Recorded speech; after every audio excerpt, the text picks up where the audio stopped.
ಹೇ ದುಷ್ಟ, ಎಲ್ಲೋ ನನ್ನ ಮೊಮ್ಮಗು ಹೇಳೋ. ಅನ್ಪೂರ್ಣಮ್ಮವ್ರೆ, ಸಮಾಧಾನ ಸಮಾಧಾನ, ಗಾಬರಿ ಆಗಬೇಡಿ. ನಿಮ್ಮ ಮಗು ಎಲ್ಲಿರಬೇಕೋ ಅಲ್ಲೇ ಸುರಕ್ಷಿತವಾಗಿದೆ. ಆದರೆ ನಾನು ಮಾತ್ರ ಅದನ್ನು ಹೇಳೋಕ್ಕಾಗಲ್ಲ. ಪ್ಲೀಸ್ ಚಿಕ್ಕಪ್ಪ, ನನ್ನ ಮಗು ಎಲ್ಲಿದೆ ಅಂತ ಹೇಳಿ, ನಿಮಗೇನು ಬೇಕಾದ್ ಕೊಡ್ತೀವಿ. ಅದನ್ನು ಹೇಳಬೇಕಾದವರು ನಮ್ಮ ಪರಮ ಪೂಜ್ಯ ಮಾತಾಜಿಯವರು. ಅವ್ರು ಏನು ಹೇಳ್ತಾರೋ ಕೇಳೋಣ, ಚಿತ್ತಗೊಟ್ಟು ಆಲಿಸುತ್ತೇವೆ. ಕೇವಲ ದುಡ್ಡಿಗೆ ಆಸ್ತಿಗೋಸ್ಕರ ನಮ್ಮ ಮೊಮ್ಮಗುನ ಕದ್ದಿದೆಯಲ್ಲ ನೀನು, ನಾಚಿಕೆ ಆಗಲ್ವಾ ನಿನಗೆ? ನಿನ್ನಾಗೆ ದುಡ್ಡಿಗೆ ಆಸ್ತಿಗೆ ಆಸೆ ಪಡೋರಲ್ಲ ನಾವು. ಇಡೀ ಆಸ್ತಿ ಎಲ್ಲ ನಿನ್ನ ಹೆಸರಿಗೆ ಬರ್ದಿದ್ದೀನಿ, ತಗೋ.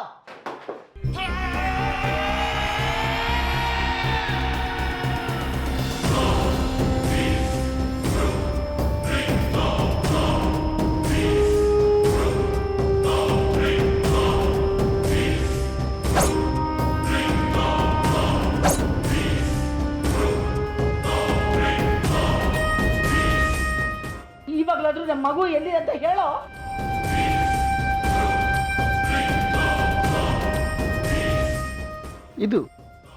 ಇದು ಬುದ್ಧಿವಂತಿಕೆ ಅಂದರೆ. ಈ ಕೆಲಸ ಮುಂಚೆನೇ ಮಾಡಿಬಿಟ್ಟಿದ್ರೆ ಟೆನ್ಷನ್ನೇ ಆಗ್ತಿರ್ಲಿಲ್ವ ಯಾರಿಗೂ? ಹಾಂ, just A minute.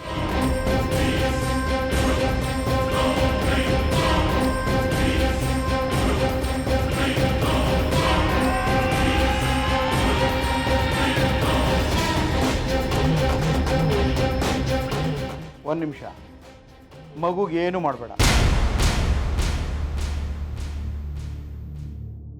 Plan change ಆಗಿದೆ. ಮಗುನ ಸೀದಾ ಇಲ್ಲಿಗೆ ಕರ್ಕೊಂಬ. ಏನು ಮಗುನ ಸಾಯಿಸ್ಬಿಡು ಅಂದ್ರ? ನಂಗೇನು ಕೇಳಿಸ್ತಾ ಇಲ್ಲ ಬಾಸ್. ನಾ ಕೆಲಸ ಮುಗಿಸ್ಬಿಟ್ಟು ಅವ್ನಿಗೆ ಫೋನ್ ಮಾಡ್ತೀನಿ. ಮಗುನ ಸಾಯಿಸ್ಬೇಡ.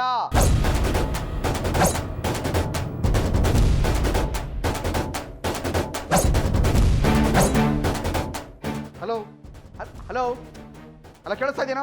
ಮಗುನ ಸಾಯಿಸ್ಬೇಡ ಅಂದೆ. ಹಲೋ ಹಲೋ, ಸಾಯಿಸ್ತೀನಿ, ಆಮೇಲೆ ಕಾಲ್ ಮಾಡ್ತೀನಿ. ಸಾಯಿಸ್ಬೇಡ ಅಂದೆ.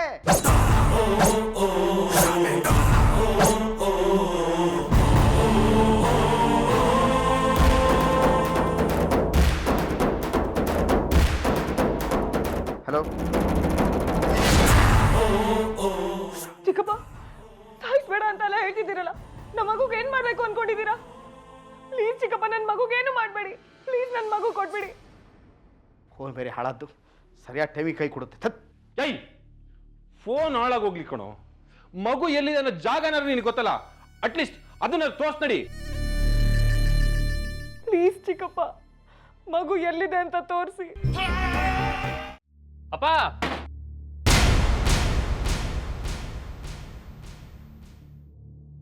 ಯುದ್ಧದಲ್ಲಿ ಗೆದ್ದು ಬಂದಿರೋ ನನ್ನ ಸ್ವಾಗತಿಸಕ್ಕೆ ಆರತಿ ತಟ್ಟೆ ಇಟ್ಕೊಂಡು ಮನೆ ಮುಂದೆನೆ ಕಾಯ್ತಿರ್ತಾಳೆ ಅಂತ ಅನ್ಕೊಂಡ್ರೆ ಅಮ್ಮ ಎಲ್ಲೋದ್ಲು? ಅವತ್ತು ಪೊಲೀಸ್ನವ್ರು ಕರೆಸಿದಾಳೆ ಅಂದಿದ ತಕ್ಷಣ ತುಂಬ ಹೆದರ್ಕೊಂಡಿದ್ಲು. ಓಹೋ ಹೋ, ಮೋಸ್ಟ್ಲಿ ಅಪ್ಲಿಕೇಶನ್ ಹಾಕಕ್ಕೆ ದೇವಸ್ಥಾನಕ್ಕೆ ಹೋಗಿರ್ಬೇಕು. ಫೋನ್ ಮಾಡಿದ್ರೆ ಗೊತ್ತಾಗುತ್ತೆ. ಅಕ್ಕ ಯಾಕೆ ಇಷ್ಟೊಂದು ಸತಿ ಫೋನ್ ಮಾಡಿದಾಳೆ?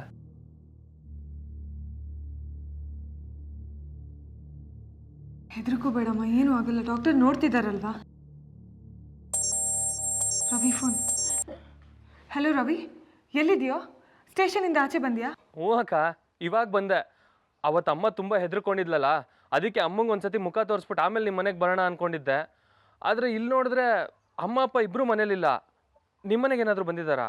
ಅಪ್ಪನಿಗೆ ಮಂಡಿ ನೋವು ಬಂದಿದೆಯೋ, ಅದಕ್ಕೆ ಹಾಸ್ಪಿಟ್ಲಿಗೆ ಕರ್ಕೊಂಡು ಬಂದಿದ್ದೀವಿ. ನೀನು ತಕ್ಷಣ ಇಲ್ಲಿಗೆ ಬಾ.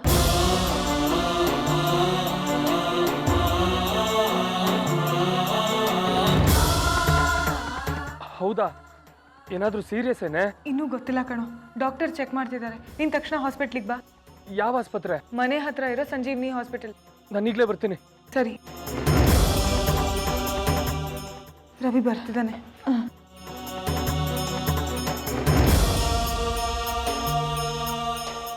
ನೋಡಿ ಜಾಹ್ನವಿ ಅವರೇ, ನಿಮ್ಮ ತಂದೆಯವ್ರ ರಿಪೋರ್ಟು ಬಂದಿದೆ. ನಿಮ್ಮ ತಂದೆಯವ್ರ ಮಂಡಿ ಚಿಪ್ಪು ಅಂದರೆ ನೀ ಕ್ಯಾಪ್ ಭಾಗ ಸಂಪೂರ್ಣ ಸೌದೋಗಿದೆ. ಅಯ್ಯೋ ದೇವ್ರೆ, ಇಷ್ಟು ದಿನ ದುಡಿಲಿಲ್ಲ, ದುಃಖ ಪಡಿಲಿಲ್ಲ ಅನ್ನೋ ಹಾಗೆ ಕೊಂಡ್ಕೊಂಡಾದ್ರೂ ಸರಿ ಓಡಾಡ್ಕೊಂಡಿದ್ರು ಅನ್ನೋ ಸಮಾಧಾನ ಇತ್ತು. ಈಗ ಆ ಸಮಾಧಾನ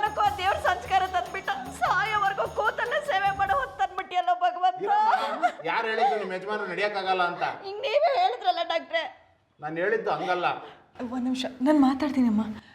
ನಮ್ಮ ತಂದೆಗೆ ಏನಾಗಿದೆ ಡಾಕ್ಟರ್? ಅದಕ್ಕೇನಾದರೂ ಟ್ರೀಟ್ಮೆಂಟ್ ಇದೆಯಾ? ಅವ್ರ ಕಾಲು ಸಂಪೂರ್ಣವಾಗಿ ಸರಿ ಹೋಗಬೇಕು. ಅದಕ್ಕೆ ಎಷ್ಟು ಖರ್ಚಾದರೂ ಪರವಾಗಿಲ್ಲ. ಒಂದು ದಾರಿ ಇದೆ. ಡ್ಯಾಮೇಜ್ ಆಗಿರುವ ನಿಮ್ಮ ತಂದೆ ಚಿಪ್ನ ತೆಗಿತೀವಿ, ಆ ಜಾಗಕ್ಕೆ ಆರ್ಟಿಫಿಷಿಯಲ್ ಮಂಡಿ ಚಿಪ್ನ ಹಾಕ್ತೀವಿ. ಹಾಗೆ ಮಾಡಿದ್ರೆ ಅಪ್ಪ ಮೊದಲಿನ ಥರ ಓಡಾಡ್ಕೊಂಡಿರ್ಬೋದಾ? ಟ್ರೀಟ್ಮೆಂಟ್ ಆದಮೇಲೆ ನಾವು ಹೇಳಿರೋ ಮೆಡಿಸನ್ನ ನೀಟಾಗಿ ತೊಗೊಂಡ್ರೆ ನಿಮ್ಮ ತಂದೆಯವರು ಮೊದಲಿಗಿನ್ನ ಚೆನ್ನಾಗಿ ಓಡಾಡ್ತಾರೆ. ಅಷ್ಟು ಮಾಡಿ ಪುಣ್ಯ ಕಟ್ಕೊಳ್ಳಿ ಡಾಕ್ಟ್ರೆ.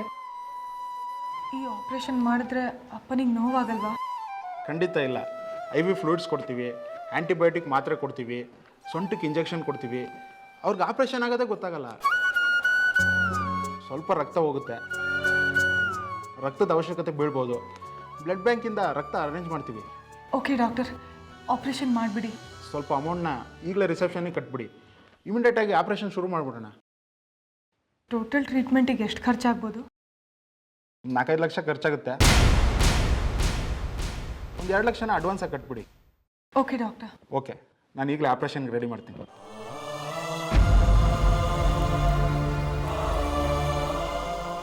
ಏನು ಯೋಚನೆ ಮಾಡ್ತಿದೆಯೇ? ಅಪ್ಪನ ಆಪ್ರೇಷನ್ಗೆ 4-5 ಲಕ್ಷ ಹೇಗೆ ಅರೇಂಜ್ ಮಾಡೋದು ಅಂತ. ನೀನೇನು ಜಾಣೆನಾ ದಡ್ಡಿನ? ಕೋಟ್ಯಾಧೀಶ್ವರಿ ಅನ್ನಪೂರ್ಣಮ್ಮನವ್ರ ಮುದ್ದಿನ ಸೊಸೆ ನೀನು. ನಿಮ್ಮ ಅಪ್ಪನ ಟ್ರೀಟ್ಮೆಂಟಿಗೆ ಬೇಕಾಗಿರೋದು ಜುಜ್ಬಿ 4-5 ಲಕ್ಷ.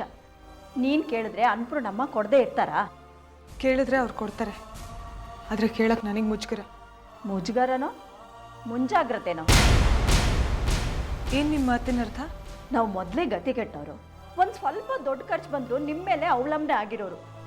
ಇಸ್ಕೊಂಡು ದುಡ್ಡನ್ನ ವಾಪಸ್ ಕೊಡೋಕೆ ಆಗದೆ ಇರೋಂಥ ಭಿಕಾರಿಗಳು. ಎಲ್ಲಿ ದುಡ್ಡಿಸ್ಕೊಂಡು ವಾಪಸ್ ಕೊಡದೆ ಹೋಗ್ತಾರೋ ಅಂತ ಮುಂಜಾಗ್ರತೆ ವಹಿಸ್ತಾ ಇದೆಯಾ? ಯಾಕಮ್ಮ ಹೀಗೆ ಮಾತಾಡ್ತೀರಾ? ಅಪರಿಚಿತರಿಗೆ ದುಡ್ಡು ಕೊಟ್ಟರು ಹೀಗೆ ಯೋಚನೆ ಮಾಡಲ್ಲ. ಅಂಥದ್ರಲ್ಲಿ ಸ್ವಂತ ಅಪ್ಪನ ಬಗ್ಗೆ ಹೀಗೆ ಯೋಚನೆ ಮಾಡ್ತೀನಿ ನಾನು. ಇನ್ನೇನೇ ಸಮಸ್ಯೆ? ಅಜ್ಜಿ ಹತ್ರ ಹಣ ಕೇಳುತ್ತಾನೆ. ಹೋದ್ಸಲಿ ಅಪ್ಪನಿಗೆ ಹಾರ್ಟ್ ಪ್ರಾಬ್ಲಮ್ ಆದಾಗಲೂ ಅವರೇ ಸಹಾಯ ಮಾಡಿದರು. ಪ್ರತಿಯೊಂದಕ್ಕೂ ಅವ್ರ ಹತ್ರನೇ ಕೇಳೋಕ್ಕೆ ಕಷ್ಟ ಆಗುತ್ತೆ ಅಂತ ನಾನು ಹೇಳಿದ್ದು. ನೀನು ಅವ್ರ ಮನೆ ಸೊಸೆ ಕಣೆ. ಬಂಗಾರದಂತ ಒಂದು ಮಗುನ ಹೆತ್ಕೊಟ್ಟಿದ್ಯಾ. ಅಷ್ಟು ಹಕ್ಕಿಲ್ವಾ ನಿನಗೆ? ಇಂಥ ಸಮಯದಲ್ಲದೆ ನಮ್ಮವರು ತಮ್ಮವರು ಅಂತ ಇನ್ನೆಂಥ ಸಮಯಕ್ಕೆ ಆಗ್ತಾರೆ? ಫೋನ್ ಮಾಡೆ. ಹೋಗ್ಲಿ ಬಿಡು, ನೀನು ಯಾಕೆ ಕೇಳ್ತೀಯ?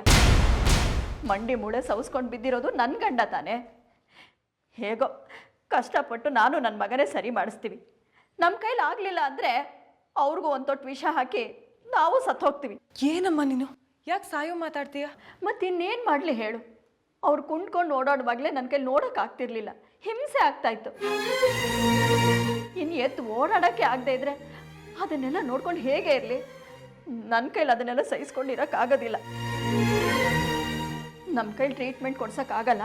ನನ್ನ ಗಂಡನ ಡಿಸ್ಚಾರ್ಜ್ ಮಾಡಿಬಿಡಿ, ಮನೆ ಕರ್ಕೊಂಡು ಹೋಗ್ತೀವಿ ಅಂತ ಡಾಕ್ಟ್ರಿಗೆ ಹೇಳಿಬಿಡ್ತೀನಿ. ಅಮ್ಮ, ನಿನ್ನ ಕಣ್ಣೀರಿಗಿಂತ ಅಪ್ಪನ ಆರೋಗ್ಯಕ್ಕಿಂತ ನನ್ನ ಸ್ವಾಭಿಮಾನ ದೊಡ್ಡಲ್ಲ. ಕೇಳ್ತೀನಿ.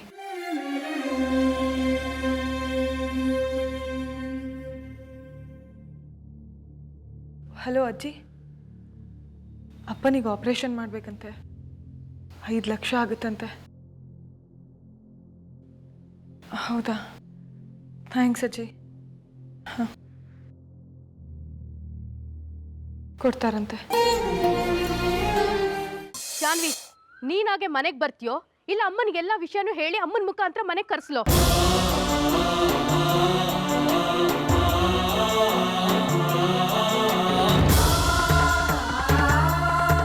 ಜಾನ್ವಿ, ಜಾನ್ವಿ,